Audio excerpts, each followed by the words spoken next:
Hello my YouTube family, Radhe Radhe, नमस्कार। आप सभी कैसे हैं? आशा करती हूँ कि आप सभी अच्छे होंगे, स्वस्थ होंगे, मस्त होंगे और अपने अपने कामों में व्यस्त होंगे।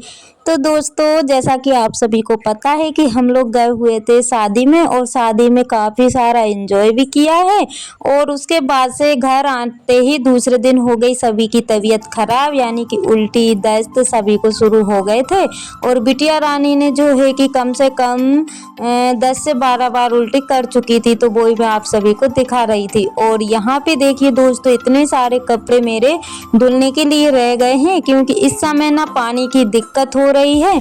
और जो बैग में रखे हुए हैं इतने कपड़े धुल गए हैं, यानी कि कुछ कपड़े धुल गए हैं, कुछ रह गए हैं। तो जब भी पानी आएगा ना तब मैं इन सभी को धुलूंगी। बस मुझे इंतजार है कि पानी अच्छे से आ जाए और उसके बाद में मैं ये सारे ही कपड़ों को धुल दूं।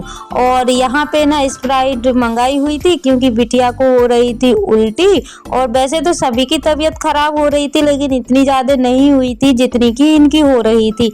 तो बस स्प्राइट मैंने मंगाई हुई थी, तो इनको थोड़ा सा दे देंगे तो अच्छा सा लगेगा। वैसे तो मुझे माजा पसंद है और बच्चों को भी पसंद है, लेकिन माजा मिला नहीं हुआ था, तो यही वाला मिला हुआ था। तो सोचा कि चलो थोड़ा सा इनको ठंडा ठंडा सा पिला दें।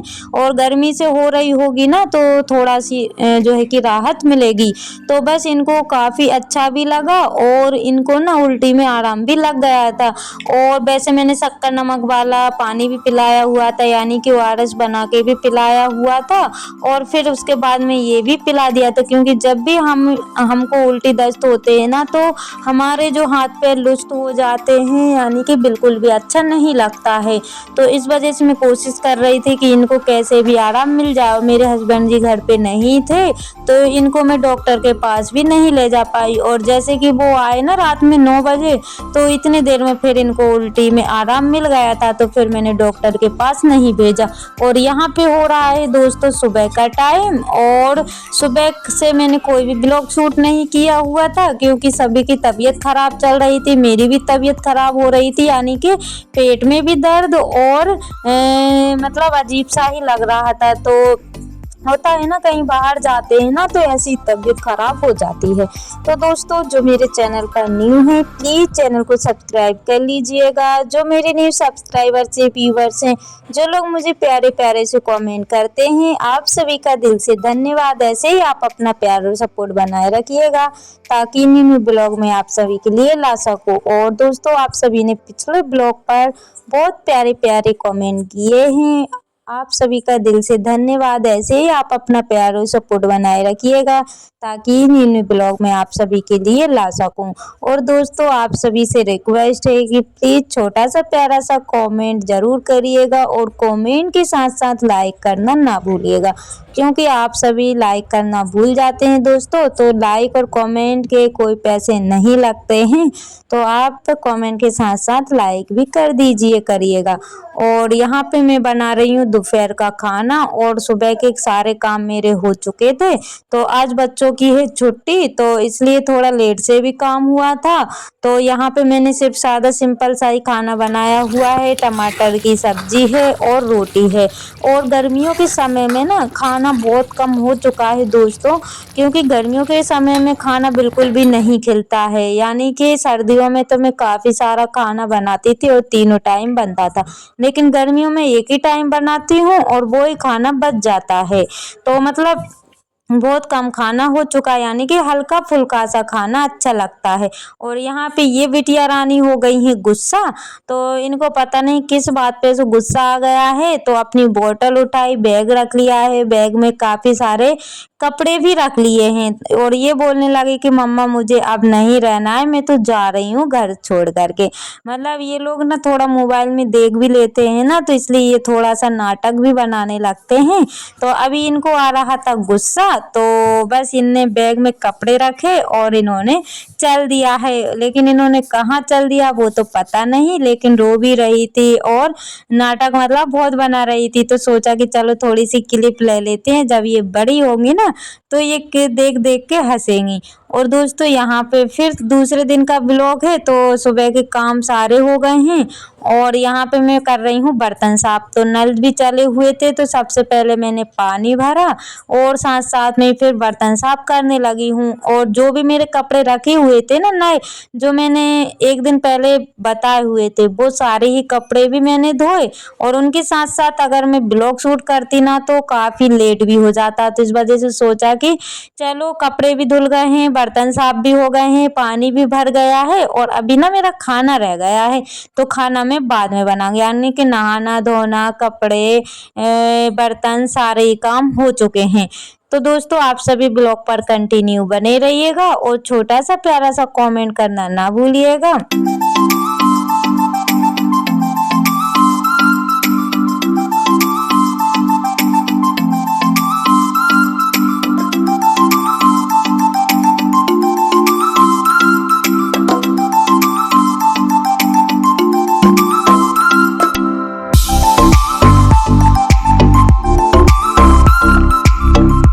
और यहाँ पे बर्तन साफ हो गए हैं। उसके बाद ना यहाँ पे रखा हुआ था तरबूज। तो सुबह का ही रखा हुआ था लेकिन मुझे ना टाइम नहीं मिल पा रहा था कि मैं इसको काटूं। तो अब बच्चे लोग बोलने लगे कि मम्मी तरबूज काट लो, क्योंकि काफ़ी समय हो गया था और इसको ना मैंने फ्रिज में रख दिया था तो ये ठंडा सा हो गया है। और इसमें ना कट लगा हुआ था तो मुझे काटने में समझ में ही नहीं आ रहा था कि मैं इसको कैसे काटूं, क्योंकि आड़ा टेढ़ा सा कट रहा था। लेकिन खाना तो हम लोगों को है तो इसलिए मैंने फिर जैसा भी कटा बच्चों को काट के दे दिया है। और बच्चों को ना ऐसे करके कट करके देना पड़ता है, नहीं तो आधा फेंकते आधा खाते और चिक्कर लगा तो वो लोग खा नहीं पाते हैं। तो इसलिए मुझे ऐसे काट के इन लोगों को देना पड़ता है। तो यहाँ पे तरबूज काफ़ी ज़्यादा मीठा था और गर्मियों के समय में तरबूज है और मतलब ठंडी ठंडी चीज़ें काफ़ी अच्छी लगती है दोस्तों। और इतनी ज़्यादा गर्मी पड़ने लगी है कि मैं क्या ही बताऊं, इस भीषण गर्मी में काम करना बहुत मुश्किल हो जाता है, लेकिन हम हाउस वाइफ को काम तो करने रहते हैं।